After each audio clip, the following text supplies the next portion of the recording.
Hello viewers, আসসালামু আলাইকুম। সবাই কেমন আছেন? আশা করি সবাই অনেক ভালো আছেন। আপনারা দেখতে পাচ্ছেন আমার ইউটিউব চ্যানেলে যে লোগোটি আছে, এরকম লোগোটি কিভাবে তৈরি করতে হয় আজকে আমরা দেখব। চলুন কথা না বাড়িয়ে দেখে নিই কীভাবে তৈরি করতে হয় এরকম লোগো। প্রথমে আপনারা pixellab অ্যাপটি ওপেন করবেন। ওপেন করার পর নিউ টেক্সটের উপর ডাবল ক্লিক করবেন। ডাবল ক্লিক করে আমি আমার প্রথম লেটারটি এ দিয়ে দিলাম। এই লেটারটিকে আপনারা স্ক্রল করে বড় করে নেবেন। একটি নতুন ফন্ট অ্যাড করব। ফন্ট এটার লিঙ্ক আমি ভিডিও ডিসক্রিপশনে দিয়ে দেবো, আপনারা ওখান থেকে ডাউনলোড করে নেবেন। নিচের দিকে স্ক্রল ডাউন করবেন, এখানে দেখবেন ফন্টটি দেওয়া আছে।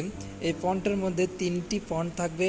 তিনটি ফন্টের মধ্যে আমরা লেফট সাইড এবং কি রাইট সাইড খেয়াল করে লেফট সাইডটি প্রথমে দেব।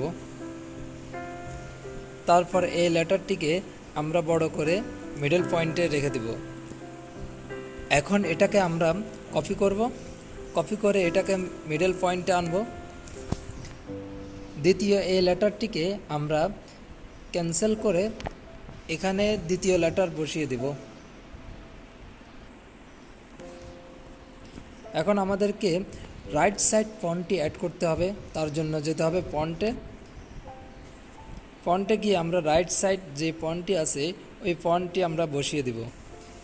এরপর আপনারা লেয়ারে ক্লিক করবেন। লেয়ারে ক্লিক করে আমরা এই দুই লেয়ারকে একসাথে করে নেব। এখন নতুন একটি মুকুটের পিএনজি অ্যাড করতে হবে। এই পিএনজি লিঙ্ক আমি ভিডিও ডিসক্রিপশনে দিয়ে দেবো, আপনারা ওখান থেকে ডাউনলোড করে নেবেন। আমি পিএনজিটা নিয়ে নিলাম। এখন এটাকে স্ক্রল করে ছোট করব। আমরা ছোট করে লোগোর উপরে বসিয়ে দেব। তারপর আমরা লেয়ারের উপরে ক্লিক করব। ক্লিক করে লোগো এবং পিএনজি দুটোটাকে একসাথে করে নেব। এখন আমাদেরকে রেড কালারটি রিমুভ করতে হবে। তার জন্য আমাদেরকে এরেজার কালারে অপশনে ক্লিক করতে হবে। এনেবল অপশনে ক্লিক করব। ক্লিক করে তারপর এই অপশনে ক্লিক করে আমরা রেড কালারটি সিলেক্ট করে নেব। ওকে অপশনে ক্লিক করে আমরা এই লোগোর কালার চেঞ্জ করতে হবে। কালার চেঞ্জ করার জন্য আমরা ব্ল্যাক কালারটি আমরা দিয়ে দেব।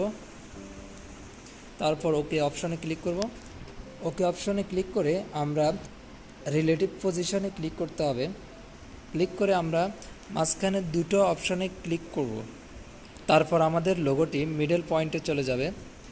এখন আমরা লেয়ারে ক্লিক করে এই লোগোটিকে লক করে দেব।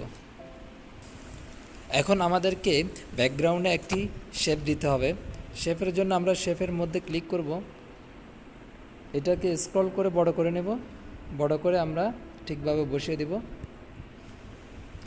তারপর লেয়ারে ক্লিক করে আমরা শেপটিকে নিচে দিয়ে দেব। শেপের উপর যে লক অপশন আছে ওই অপশনে ক্লিক করে আমরা শেপটিকে লক করে দেব। লক করে আমরা মাস্ক অপশনে ক্লিক করতে হবে।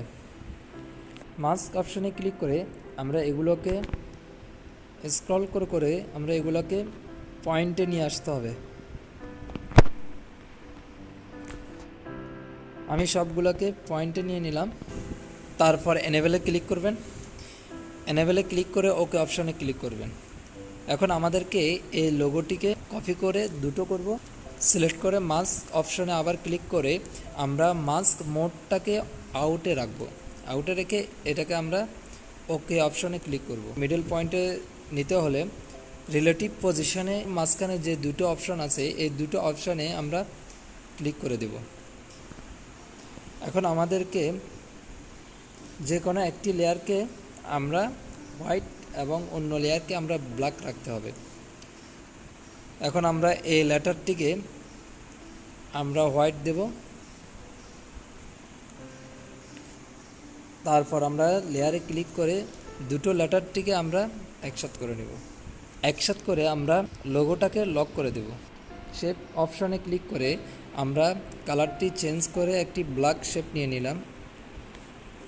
লেয়ারে ক্লিক করে আমরা ব্ল্যাক শেপটিকে লক করে দিলাম। তো বন্ধুরা, আমাদের লোগোটি ক্রিয়েট হয়ে গেল। আপনাদের কাছে এই লোগোটি যদি ভালো লাগে একটি লাইক করে দিবেন। কমেন্টে জানাবেন আপনাদের লোগোটি কীরকম লেগেছে।